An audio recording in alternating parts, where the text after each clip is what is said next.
হুঁশিয়ার হুঁশিয়ার হুঁশিয়ার আমাক চাকরি লাগিবই লাগিবই লাগিবই আমাক চাকরি লাগিবই লাগিবই লাগিবই এই জুই জ্বলিছে জ্বলিছে জ্বলিবই মুখ্যমন্ত্রী হাই হাই হাই হাই হাই হাই মুখ্যমন্ত্রী হাই হাই হাই হাই হাই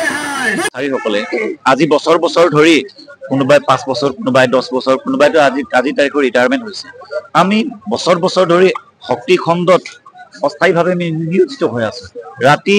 দিন একাকাৰ কৰি এই মহামাৰী কৰোনা সময়ছোৱাৰ পৰা আমি শক্তি বিভাগৰ হৈ যাতে এই শক্তি খণ্ডৰ গ্ৰাহকসকলে তেওঁলোকে ধুনীয়াকে দিন ৰাতিয়ে তেওঁলোকে বিদ্যুৎ যোগানৰ ধাৰাত আমি আমাৰ এই অস্থায়ী কৰ্মচাৰীসকলে বছৰ বছৰ ধৰি আমি শ্ৰমদান কৰি আছো আজি আমি ন্যায্য প্ৰাপ্তিহে বিচাৰিছো আমি চৰকাৰক হৈ আমি বহুতবাৰ বিভাগ তথা চৰকাৰক আমি মেমৰেণ্ডাম দিয়া হৈছিল তেওঁলোকৰ লগত আমি আলোচনাটো মিলিত হৈছিলো কিন্তু দুৰ্ভাগ্যৰ কথা কিন্তু আজি তাৰিখলৈকে তেওঁলোকে মাত্ৰ অকল আমাক প্ৰতিশ্ৰুতি দিলে প্ৰতিশ্ৰুতিৰ বাহিৰে আমাক একো নিদিলে গতিকে আমি আজি ৭২ ঘণ্টা অৱস্থান ধৰ্মঘট আমি কাৰ্যসূচী পালন কৰিছো যদিহে চৰকাৰে আমাৰ প্ৰতি যদি অলপ চকু নেদেখায় বা আমাৰ প্ৰতি যদি অলপ সঁহাৰি নিদিয়ে তেতিয়াহ'লে অনাগত দিনত আমাৰ মাৰ্চৰ প্ৰথম সপ্তাহৰ পৰা আমি বিজুলী ভৱন ঘেৰাও কাৰ্যসূচী ল'বলৈ আমি বাধ্য হ'ম মূল কথা হৈছে আমাৰ এই শক্তি খণ্ডত যিখিনি অস্থায়ী কৰ্মচাৰী আছে এই অস্থায়ী কৰ্মচাৰীৰ সমস্যাখিনি আজিৰ দিনত এই বিজেপি চৰকাৰৰ শাসনৰ দিনত অধিক তীব্ৰ হৈ গৈ আছে যেহেতু অস্থায়ী কৰ্মচাৰীৰ সংখ্যা আগৰ তুলনাত এইখন চৰকাৰৰ শাসনকালত অধিক হৈ আছে গতিকে আমি কাঠ ঘূৰাৰ নিচিনাকে কাম কৰো প্ৰতিটো কামৰ বুজালৈ আমাৰ কাম কৰাত কোনো শংকা নাই কিন্তু আমাক যিটো নেকি পাৰিতোষিক বা প্ৰাপ্য দিয়াৰ সময়ত আমাক মেকুৰীক যেনেকে এই মালিকে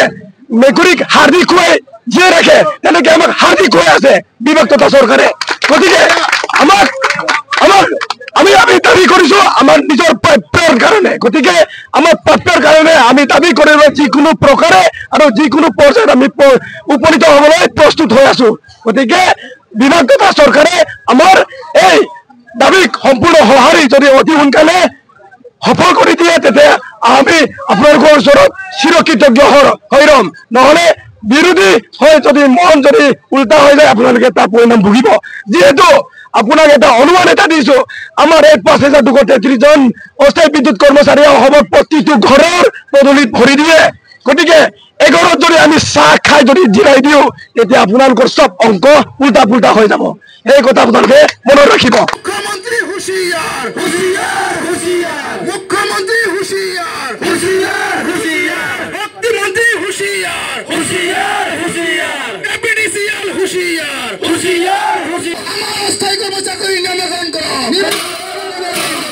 অস্থায়ী কর্মচারী নির্বাচন করো ইনকলাব জিন্দাবাদ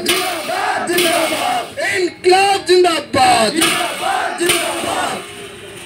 চৰকাৰ যিখিনি নীতি নিৰ্দেশনা দিয়ে সেই নীতি নিৰ্দেশনা মানি চলা আৰু বিভাগৰ উন্নতিৰ হকে কাম কৰা গতিকে সেয়া আপোনালোকৰ ওচৰত